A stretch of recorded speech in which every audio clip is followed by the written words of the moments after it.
السلام عليكم ورحمة الله وبركاته. أهلا بكم في هذه الحلقة الجديدة من برنامج خبر وتعليق. تعيش الصناعات الفلسطينية حالة من الركود في ظل حصار صهيوني يستهدف القضاء على البنية الاقتصادية الفلسطينية وخاصة الصناعات. والحق أن تلك الصناعات الفلسطينية تتمتع بالعديد من المزايا، أهمها الجودة والإتقان، وتستطيع الدخول في منافسة في الأسواق الأوروبية، بدليل أنها تصدر للبيع في تلك الأسواق وفي أسواق الاتحاد الأوروبي بشكل خاص، على أنها صناعة إسرائيلية بين قوسين صهيونية. مدينة خليل الرحمن تعتبر قاعدة اقتصادية صناعية أولى في فلسطين، وتعتبر نموذجا لهذا الطموح ولهذا الركود والاقتصاد أيضا، الآن في ظل أوضاع اقتصادية صعبة تستحق الدعم العربي وفتح الأسواق لها. يسعدنا أن نستضيف في استديوهات قناة المجد الفضائية بدبي أحد رجال الأعمال في مدينة الخليل، الأستاذ محي الدين سيد أحمد الملقب النمر. حياك الله.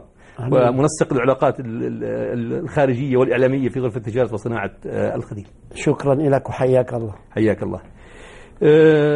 أخ محي، يعني الواقع موضوعنا كبير، موضوعنا يتعلق بقضية بنية أساسية وصمود هذا الشعب الفلسطيني في الداخل، باعتمادا على هذه صناعات منتشرة على خارطة فلسطين، لكنها بالمقابل تعاني من ركود ومن اقتصاد ومن أوضاع صعبة. يعني خلينا نبدأ قبل هذه الحلقة نبدأ بلمحة بسيطة توجد لنا ما هي أوضاع هذه الصناعات، أوضاع رجال الأعمال التجارة في فلسطين بشكل عام، ثم الدخول إلى الخليل كنموذج. تفضل.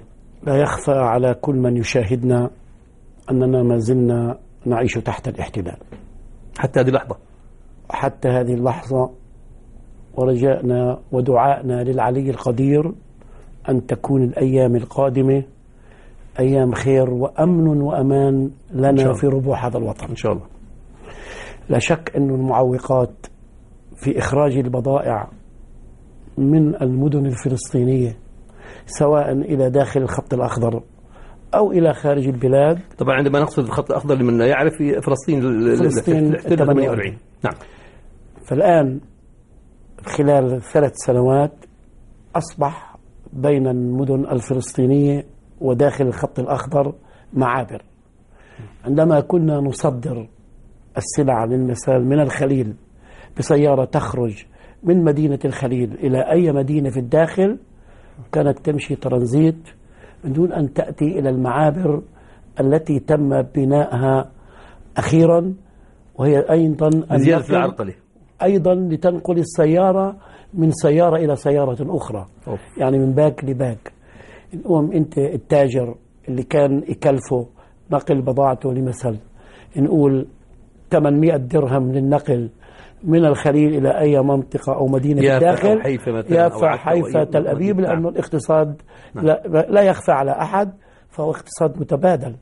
احنا اليوم ما عندناش المينا تبعنا، ما عندناش حدودنا، ما عندناش مطاراتنا، فإحنا ما زال هذا الاقتصاد متعلق بالكيان.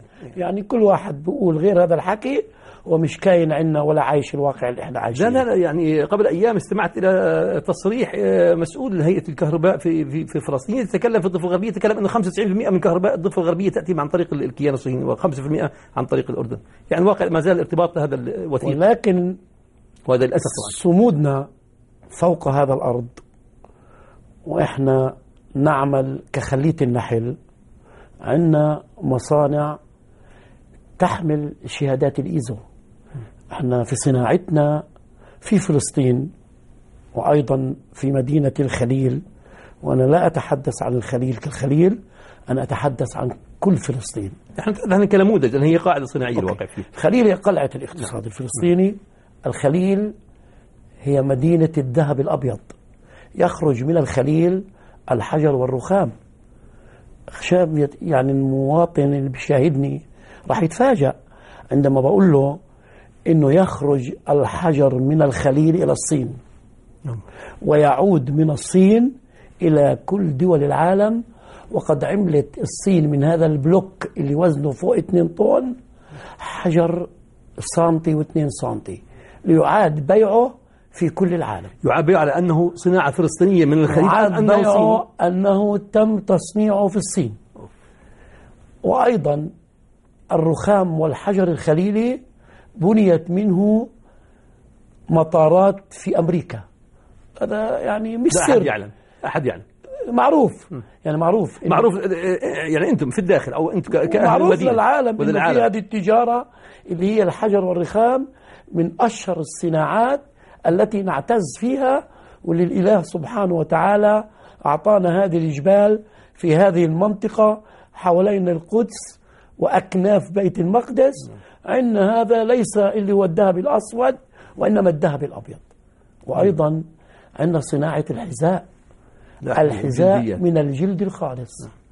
الآن لو أنا سمحت لي الظروف أن أضع للمشاهد الحذاء الأمريكي المشهور الذي يحمل اسم النايك والحذاء الخليلي بدون أسماء، لا تستطيع أن تميز وتقول هذا أمريكا وهذا الخليل بسبب نفس المواصفات. المصنع التي تم شراؤه لهذه الصناعة التي تشتهر فيها فلسطين والخليل ونابلس وبعض المدن الأخرى في فلسطين.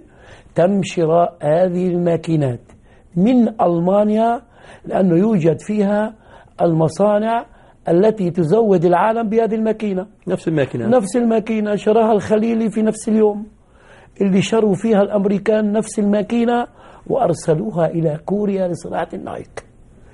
ماكينة نفسها، المواد الخام نفسها، بل أجود. أيضا الشاب الخليلي ابن صاحب هذا المصنع تم إرساله إلى إيطاليا ليعود إلى الخليل وقد تعلم الموديلز ليضاهي العالم في كل موسم في التصاميم. شو بلزم تصميم للصيف، شو بلزم تصميم للشتاء، شو بلزم بوت رياضي، شو بلزم حذاء للعمال. هذا مش سر. السوق الإسرائيلي اليوم يأخذ هذا الحذاء من قلب الخليل إلى أحدث المعارض في شوارعه ويسوقه باسمه. يعني هذه سرقة أخرى. هذا يسوقه باسمه وأيضا يسوقه للعالم باسمه، لأنه أصبحت بعد ما كان معروف للعالم أنه سينفتح السوق الصيني. كثير من الماكينات في هذه الصناعة قبل عشرات السنين تم بيعها من إسرائيل إلى منطقة فلسطين، لأنه كان معروف لهذول الناس أنه سيكون تجارة عالمية، ستنفتح الأسواق، فبصير بعد مدة هذه الماكينات تباع خردة، فتم بيعها لنا. فبجدنا وصمودنا ومثابرتنا أتقنا هذا العمل، استطعت استغلال الفرصة، وما زلنا صامدين ونعمل بجد واجتهاد. طيب أنا بدي أتوقف، يعني دعنا نتوقف عند أبرز المعوقات، المشاكل التي تعاني منها الصناعات الفلسطينية بشكل عام. ما هي أبرزها؟ تحدث عن المعابر اللي بين المدن الفلسطينية، بين فلسطين 48 وبين 67. بعض الأوقات بصير إغلاق من المناطق له تأثير، زي ما تفضلت أنت قبل شوي وقلت لي حكوا معنا مسؤولين أو شفناهم على شاشة التلفزة بيحكوا عن المعاناة في الكهرباء، عن المعاناة. إحنا كمان بحاجة لإقامة مناطق صناعية. إحنا الآن في عودتنا إلى الغرفة التجارية، وأنا بالأخص مرة أخرى هذا الموقع بدي أتوقف عند هذا، لكن بعدها أتوقف معك عند الموقع. إحنا بدنا مناطق صناعية مدعومة من دول العالم، بدنا مناطق صناعية مدعومة من أشقائنا العرب والمسلمين، على إنه إحنا لما بيكون عندنا صناعة ومنشغل أيدي عاملة وبطل عندنا بطالة نساهم في تثبيت الصمود. لو اليوم طلع شعار في العالم العربي والإسلامي يقول اشتري شيئا صنع في فلسطين، كلمة شراء حذاء من الخليل أو أي سلعة من المواد الغذائية، زيت زيتون أو نعود زيت زيتون حذاء، أو صحن خزفي من الصناعة التقليدية يحمل كتاب القرآن الكريم، أي شيء من هذا النوع، أو من الزجاج الخليلي، أو من الفخار، أو من أي صناعة في نابلس من مواد غذائية ومن مواد نقول يعني حلويات، أو أي شيء يدعم صمودنا فوق هذا الأرض ويخفف من معاناة عمالنا ومن الاقتصاد. يعني إحنا إذا أنت طالب ليس من باب الصدقة وليس باب التبرع، من باب الدعم فقط. أنا بقول أنا بدي إشي واحد من العالم الإسلامي والعربي إنه يعطي مبادرات، يفتح هذه الأسواق يفتح الأسواق. أنا قبل يومين التقيت مع قنصل العام لفلسطين في دبي في زيارة للتعارف، وكان من الناس المتفهمين. فقلت أنا ونشط الواقع إلي طرح، يعني أنت لو توجهت لإخواننا، وأنا بعرف إنه الإخوان في الإمارات هم من الداعمين دائما لقضيتنا، أكيد هم دائما واقفين إلى جانبنا.